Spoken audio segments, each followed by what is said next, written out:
বুঝছো বন্ধু, একদিন রাত পহেলে দেখবা তুমি নাই, পৃথিবীবাসী জানবে তুমি মরে গেছো।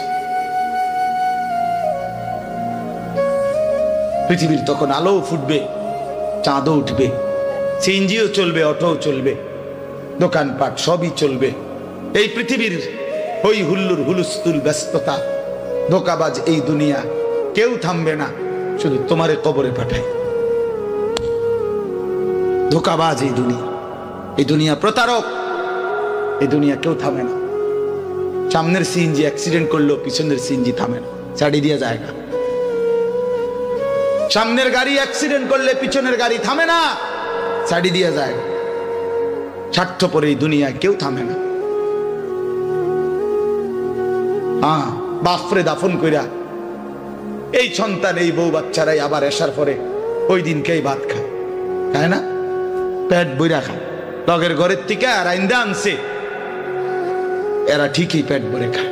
তো ওরা না কাঁদলো বিকালে, ওরা না দুপুরে কাঁদলো, কোন ভাত খায় খা। স্বার্থপর, কেউ থামে না দুনিয়া, আলো বাতাস সব চলে, তুমি বন্ধু থাকবে। আল্লাহাকুমুত তাকাসুর হাত্তা যুরতুমুল মাকাবির।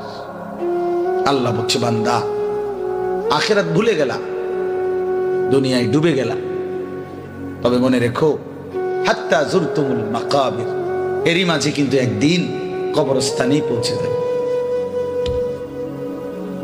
হ্যাঁ, কই পৌঁছে যাইবা? তোমরা কবরস্থান দেখো নাই ভাইয়া? কাল্লা সাউফা তা'লামুন। আল্লাহ বলে, কবরে আসলেই আমি বুঝাই দেব বান্দা আমার নাফরমানির শাস্তি কেমন। সুম্মা কাল্লা সাউফা তা'লামুন। আবার নাফরমান হাসরের ময়দানে আসলে আমি আবার বুঝাই দেব আমার অবাধ্যতার শাস্তিটা কি। একবার বুঝাবো কবরে। তাফসীরের মধ্যে আছে কাল্লা সাউফা তা'লামুনা ফিল কবরি সুম্মা কাল্লা সাউফা তা'লামুনা ফিল আখিরা। আল্লাহ বলে, একবার কবরে বুঝাইবো আমারে ত্যাগ করা, আমার নাফরমানি, আমারে সিজদা না করার শাস্তিটা কি। কবরেই টের পাইবা। ওয়ায়ুকাইয়াদু লাহু মালাকুন আমা ওয়া আসাম্মু আবকাম। নবী বলেন, নাফরমানের কবরে এমন একজন ফেরেশতা পাঠানো হবে, যেই ফেরেশতা অন্ধ, বোবা, বধির, চোখেও দেখে না, কানেও শোনে না, জবানেও কথা বলতে পারে না।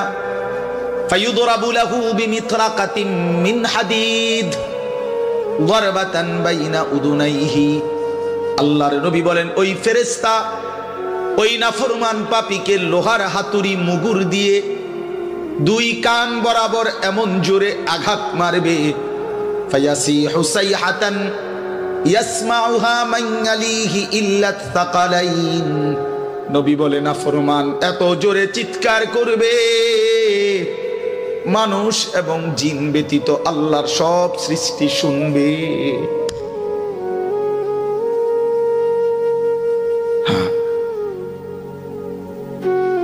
বহু কবরস্থানে এমনও হয়, গরু ছাগল রশি ছিঁড়ে লাইতে চায়, জানেন এটা? ওরা শুনে, ওরা শুনে কবরের আযাবের আওয়াজ, এজন্য রশি ছিঁড়া ফেলতে চায়। প্রিয় বন্ধু, কষ্ট পাইবা, এই অনিবার্য বাস্তবতা। কবর ইমানদার হিসাবে অস্বীকার করার কোনো জো নাই, পাশ কাটাইবার কোন সুযোগ। এই দল কিংবা এই দল, আমি কিংবা তুমি, কেহই অনিবার্য এই সত্য, চিরন্তন এই বাস্তবতা, নিদারুণ এই সত্য, কবর, আখিরাত, মৃত্যু, এটাকে পাশ কাটাবার সুযোগ নাই,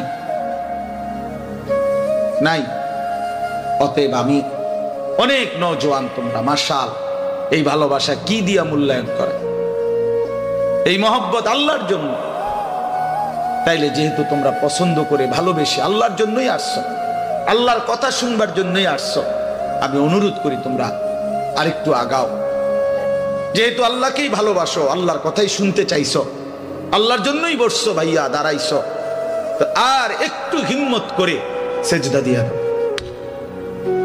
মালিকের সেজদা দাও, ঠকবা না। আল্লাহরে সেজদা দিয়ে কেউ ঠকে না, আল্লাহর গোলামি করে কেউ ঠকে না। প্রিয় ভাই নষ্ট হইও না, প্রিয় সন্তান আমার নষ্ট হইও না, প্রিয় যুবক আমার নষ্ট হইও না। মুসলমানের কিশোর তরুণ নওজোয়ান, আগামীর ইসলামের পতাকা তুমি হাতে নিও, আগামীর কালেমার পতাকা তোমার হাতে। সারা পৃথিবীতে ইমানদারের বিজয় হবে, হচ্ছে। সারা পৃথিবীতে মজলুমের বিজয় হচ্ছে, জালেমের পতন হচ্ছে। কোথাও সারা পৃথিবীতেই জালেম থরথর করে কাঁপতেছে। হ্যাঁ, সারা পৃথিবীর বাস্তবতা, শুধু বাংলাদেশ আর সিরিয়া না। দুই জালেম তো চলে গেছে, বাকি জালেমরাও বেডিং পত্র গুছায় ফেলছে। 5ই আগস্টের জালেম ভাগছে, 8ই ডিসেম্বরে সিরিয়ার বাশার আল আসাদ নামে আরেক জালেম ভাগছে। বাকি জালেমরাও গাট্টি মুস্কা গুইলা লাইছে, ওরাও ভাগবে। ইসরায়েলের ওই বেঈমান কুত্তা নেতানিয়াহু অয় পালাইবে, অয় পালা। বার্মার বেঈমান ওরাও পালাবে, ইন্ডিয়ার বেঈমানও পালাবে। কোন সন্দেহ, বিজয় ইমানদারের হবে ইনশাআল্লাহ, ইনশাআল্লাহ, ইনশাআল্লাহ। কালেমার বিজয় হবে। আমি না থাকলে সমস্যা নাই, আমি শহীদ হয়ে গেলে কোনো অসুবিধা নাই, আমার মতো হাজার লাখ শহীদ হলে কোনো অসুবিধা নাই, কিন্তু বিজয় ইমানদারেরই হবে। কোন ষড়যন্ত্র বাংলাদেশে বাস্তবায়ন হবে না। ইসকন লীগ দিয়েও ষড়যন্ত্র বাস্তবায়ন হবে না, সাদ লীগ দিয়েও ষড়যন্ত্র বাস্তবায়ন হবে না। এই ভণ্ড মুখোশধারী ছদ্মবেশী এক মুনাফিক সাদ নামের এক ব্যক্তিকে দিয়ে সারা পৃথিবীর ইমানদার মুসলমানকে বরবাদ করার জন্য নতুন ষড়যন্ত্রের খেলা চলছে। এই ষড়যন্ত্র বাংলাদেশে বাস্তবায়ন হবে না। ইসকনের গুন্ডারা, সন্ত্রাসীরাও বাংলাদেশে ষড়যন্ত্র শুরু করেছে, করছে। এই গুন্ডা সন্ত্রাসীদের ষড়যন্ত্র এই পবিত্র জমিনে বাস্তবায়ন হবে না। আমার জমিন কোরআনের জমিন, আমার জমিন ইমানদারের জমিন। আমরা কম হইতে পারি, আমাদের মালিক বড়। তোরা 130 কোটি বেঈমান, তোদের 130 কোটি না 230 কোটি তোদের দেবতার মূর্তি ছাড়া তোদের কিচ্ছু নাই। আমাদের আল্লাহ একাই যথেষ্ট। হাসবুনাল্লাহ, হাসবুনাল্লাহ। অতএব প্রিয় ছেলেরা আমার, বাপ আমার, আমি না থাকলে কোনো সমস্যা নেই। মরতেই হলে তো শাহাদাতের মৃত্যুর চাইতে দামি মৃত্যু আর কি হইতে পারে। শহীদের পবিত্র খুন ঝরলে, আল্লাহর জমিন ছুঁইলেই জান্নাত, কোনো সমস্যা। এই জন্য আমি অনুরোধ করছি তোমাদের কাছে, তোমরা আমাদের সন্তান, তোমরা আমাদের ভাই। আমি সকল ছেলের কাছে হাত জোড় করে অনুরোধ করলাম, তোমরা আল্লাহর দিকে ফিরে আসো। গুনার মধ্যে শান্তি নাই, নারীর ছবির মধ্যে, অশ্লীল দৃশ্যের মধ্যে, উলঙ্গ দৃশ্যের মধ্যে প্রিয় ভাই সুখ হয়। আল্লাহ তাআলা কোরআনে বলছে, চরিত্রহীন পুরুষকে আল্লাহ বলছে খবিস। খোদার কসম, সূরা নূরের মধ্যে চরিত্রহীন পুরুষকে আল্লাহ বলছে খবিস, চরিত্রহীন নারীকে আল্লাহ বলছে খবিসাত, খবিস। আল্লাহ বলছে, ওয়াদা দিছে, আল্লাহর ওয়াদা ভুল হয় না। আল্লাহ বলছে, তোরা পুরুষ যারা চরিত্রহীন, তোদের বউ মিলবে চরিত্রহীন। তোরা মহিলা যারা, মেয়ে যারা চরিত্রহীন, তোদের স্বামী মিলবে চরিত্রহীন। তখন বুঝ, মানুষের বেডি সাউন আর ঘরের বেডি 2 নম্বর। হ্যাঁ, এর পাইবা কয় দিনে রাত যায়, কয় দিনে দিন যায়, মাস 24 দিনে শেষ হয়ে যাবে, 30 দিন আর লাগবে। হ্যাঁ হ্যাঁ, এমনিতে তো মোবাইলের বেডি, রাস্তার নর্তকী, হ্যাঁ, অবৈধ প্রেমিকা, হ্যাঁ, ওর সব কিছু ফরমালিন, ধোকা। কিন্তু স্ত্রী যদি কারো, বিবাহিত স্ত্রী যদি 2 নম্বর হয়, চরিত্রহীন হয়, পরকীয়ায় আসক্ত হয়, তখন বুঝবা বন্ধু দুনিয়ার জীবনটা হয়ে যাবে জাহান্নামের টুকরা, জাহান্নামের টুকরা। আমি বললাম নষ্ট হইও না, চরিত্র হেফাজত করো, একটু একটু সবর করো, একটু সবর করো। কুত্তার মতো নারী মেয়ের পিছনে দৌড়াইও না, ছবির পিছনে দৌড়াইও না, একটু সবর করো। যেই চাহিদা আল্লাহ দিছে সেই চাহিদা পূরণের হালাল ব্যবস্থা আল্লাহ রাখছে। তৃষ্ণা আল্লাহ দিছেন, পানি আল্লাহ দিছেন, ক্ষুধা আল্লাহ দিছেন, খাবার আল্লাহ দিছেন। লজ্জাস্থানের চাহিদা আল্লাহই দিয়েছেন, হালাল স্ত্রী আল্লাহই সৃষ্টি করেছেন। অতএব অপেক্ষা করো, একটু সবর করো। এক পবিত্র স্ত্রী মিলে যাবে, এক হালাল স্ত্রী মিলে যাবে। ছেলে সবর করো বাপ, সবর। যে ক্লাস 8-এ পড়ে তুমি এবছরই এসএসসি দিয়ে লাও, কথা বলে না। এই 8-এর ছাত্র তুমি এবছরই এসএসসি পরীক্ষা দিয়ে ফেলো, হবে তো না? এসএসসির ছেলে তুমি এবারই ইন্টার দিয়ে ফেলো, ইন্টারের ছেলে এবারই অনার্স শেষ করো, 4th ইয়ার।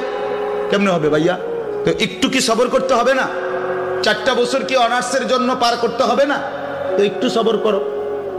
আল্লাহ তো কোরআনে ওয়াদা দিছে, আমি প্রত্যেক পুরুষের দেহের অংশ থেকে আমি আল্লাহ তার স্ত্রী, ওয়ামিন আয়াতিহি আন খালাকা লাকুম মিন আনফুসিকুম আজওয়াজান। আল্লাহ বলেন পুরুষের দেহের অংশ থেকে, পাঁজরের হাড্ডি থেকে আমি আল্লাহ তার স্ত্রীকে সৃষ্টি করে ফেলেছি। খালাকা মানে মাজির সিগা, অতীতকাল সৃষ্টি করা হয়েছে। আল্লাহ বলেন সেই বিবি যখন মিলে যাবে, লিতাসকুনু ইলাইহা, তুমি একদম প্রশান্ত সুকুন, চির শান্তি প্রশান্তি মিলেই যাবে। এই জন্য আমি অনুরোধ করছি, অনেক বয়স্ক বাবারা আছেন আপনাদের সামনে, এর চাইতে খোলামেলা আর বলা সম্ভব না আমার নওজোয়ান ছেলেদেরকে, নইলে আলাদা পাইলে আরো কইত।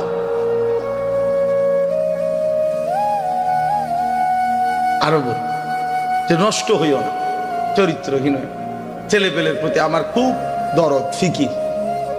আমি হিসাব চিন্তা করে নিছি, কেন জানি আল্লাহর পক্ষ থেকে আমি বুঝিয়ে না এটা। এ মুসলমানের কিশোর তরুণ নওজোয়ান দেখলে আমার খুব মায়া লাগে। এরা যদি সব ফজরের নামাজ, আচ্ছা ফজরের নামাজে এই মুসল্লি কি হইল? তোমরা যদি ফজরের নামাজ পড়তা কি হইতো? আল্লাহর কসম, আল্লাহ ইসরায়েলের, আমেরিকার দুশ্মনের তখ্ত মসনদ কলিজা সুদ্ধা নড়ে উঠত। আর অপেক্ষায় আছে মুসলমানের ইমানদার যুবকের জাগা। মুসলমানের ইমানদার যুবক যেদিন জাগবে, আল্লাহর কসম গোটা পৃথিবীতে কালেমার পতাকা, গোটা পৃথিবী। এই সিরিয়ায় বাশার আল আসাদ নামে যে জালেম পতন হয়েছে, এই জালেমের বিরুদ্ধে যেই যুবক দাঁড়াইছে জোলানি, এই একা যুবকের একটা মাথার জন্য সে এবং তার দোসররা 100 কোটি মার্কিন ডলার পুরস্কার ঘোষণা করেছে। আমি খেয়ালি নিয়ে একটা যুবকের মাথার জন্য তার মাথা কাইটা যে দিতে পারবে 100 কোটি মার্কিন ডলার পুরস্কার গ্রহণ। আরশে আজিমের মালিক আল্লাহ বলছে, যুবক আমি তোকে রক্ষা করব। আল্লাহ পাক ঠিকই তাকে রক্ষা করছে। ওই জালেম পলাইছে, গাট্টি গুট্টি লইয়া পলাইছে। এই জন্য বাংলাদেশের নিরস্ত্র কিশোর যুবক নওজোয়ান দাঁড়াইছে, জালেম পলাইছে। এটাই সত্য, এটাই সত্য। নওজোয়ান হিম্মত করলে, বুক পেতে দিলে, নওজোয়ান দাঁড়াইলে যেই কোনো বড় অসাধ্য আল্লাহর দয়ায় ওইটাও অর্জন হয়েছে। এটা আল্লাহ তাআলা যৌবনের মধ্যে শক্তি রাখছে। কোরআন শরীফে আছে, আল্লাহ বলছে যৌবনটাই শক্তি। ছোটবেলা আল্লাহ নিজে বলছে দুফ, এটা দুর্বলতা। বুড়াকাল আল্লাহ নিজেই বলছে ওইটাও দুফ, দুর্বলতা। তো শক্তি কই? আল্লাহ বলছে যৌবন, কুওয়াতান। কোরআন শরীফের আয়াত সূরা রোমের মধ্যে আছে, আল্লাহুল্লাযী খালাকাকুম মিন দুফিন সুম্মা জাআলা মিন বা'দি দুফিন কুওয়াতান সুম্মা জাআলা মিন বা'দি কুওয়াতিন দুফান ওয়া শাইবা। আল্লাহ বলেন, বান্দা 3 অবস্থায় আমি তোমাকে বানাই। প্রথম হলো দুর্বল, এরপরে শক্তি, এরপরে পুনরায় দুর্বল। তাহলে বোঝা গেল শিশুকাল আর বৃদ্ধকাল কি দুর্বল। তো শক্তি কোথায়? কোথায় শক্তি কোথায়? তো শক্তিমান নওজোয়ান হাত তোলো। না না, বুড়া মানুষ না, বুড়া মানুষ না, নওজোয়ান হাত তোলো, তোলো হাত তোলো, দাও তাকবীর দাও, আল্লাহু আকবার, জোরসে বলো, জোরসে বলো, দাঁড়াও বলো, দাঁড়াও বলো, দাঁড়াও নওজোয়ান, ওঠো নওজোয়ান, দাঁড়াও নওজোয়ান, দাও তাকবীর বলো। দেখেন কি পরিমাণ ছেলে, দেখছেন কি পরিমাণ ছেলে,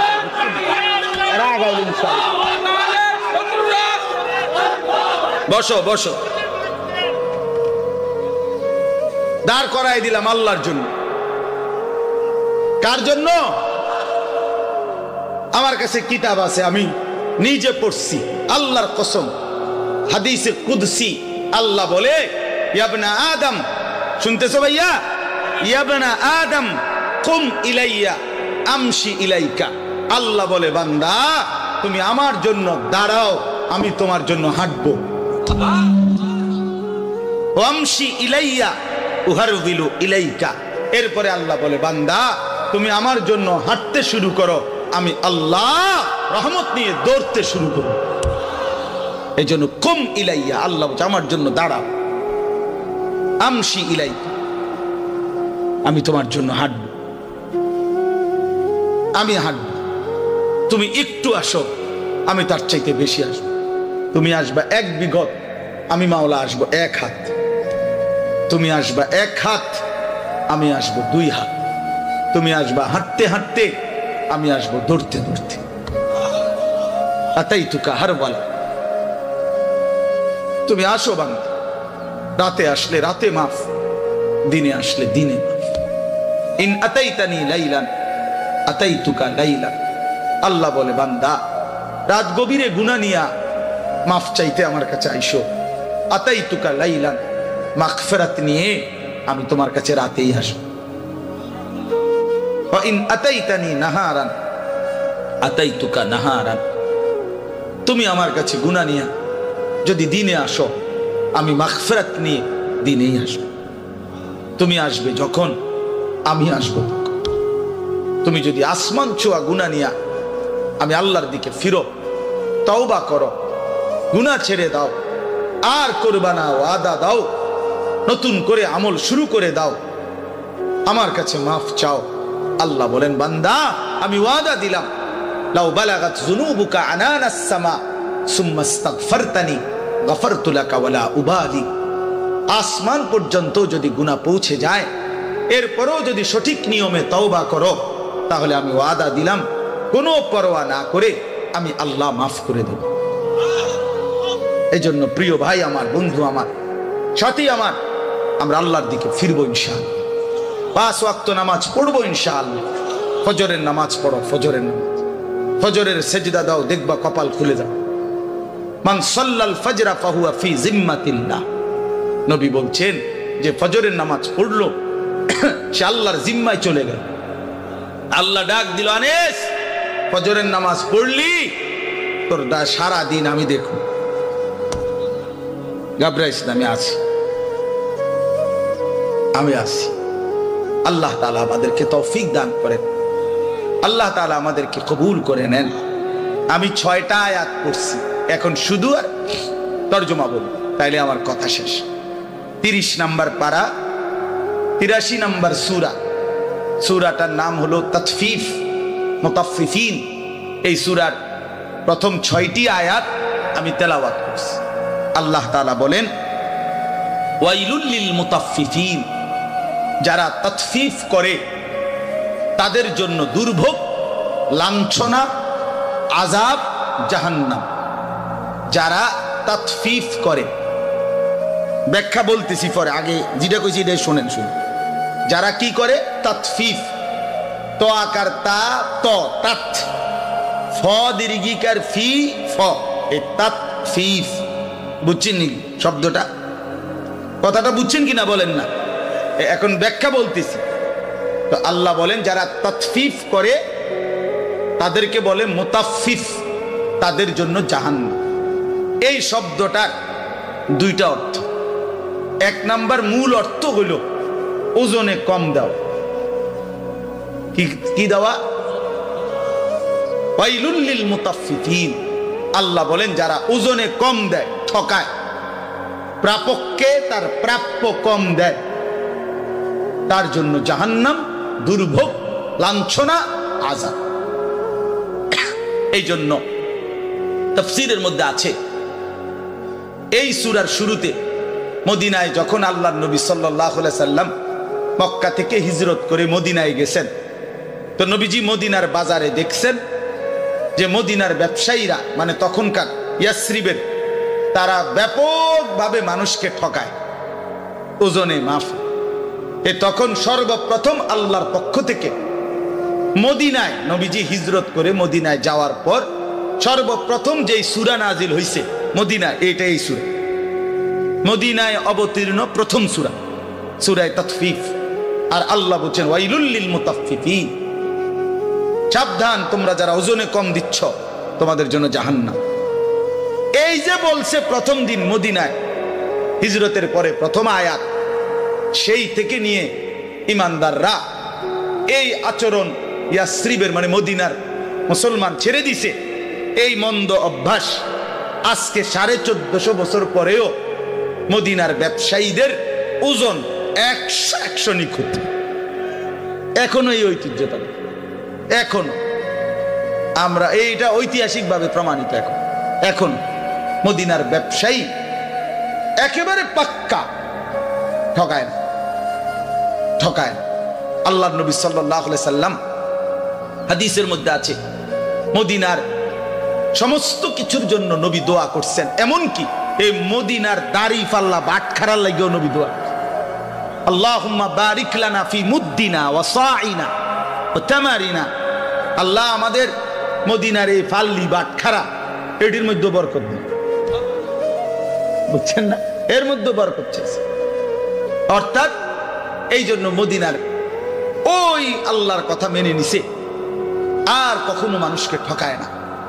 আমি নিজে দেখছি, সব সময় কতবার দেখছি মদিনার ব্যবসায়ী আপনার, আমি দেখছি একদিন এই আতর সহ কিতা কিতা কিনছে বেটা, তো দাম নিয়া মাইপা টাইপা দেওয়া ঠিক করার পরে দাম নিয়ে তর্ক, সাথে সাথেই এই লোক ক্রেতা ওই দোকানদারকে একটা শব্দ শুধু বলছে, মানে দাম নিয়ে যখন ফেস লাগছে, ওই বেটাও আরবি, এ বেটাও আরবি, তো এ বেটায় আরবি, এই বেটা হরে কইতেছে সাল্লি আলান নবী, নবীজির উপরে দুরূদ পড়ো।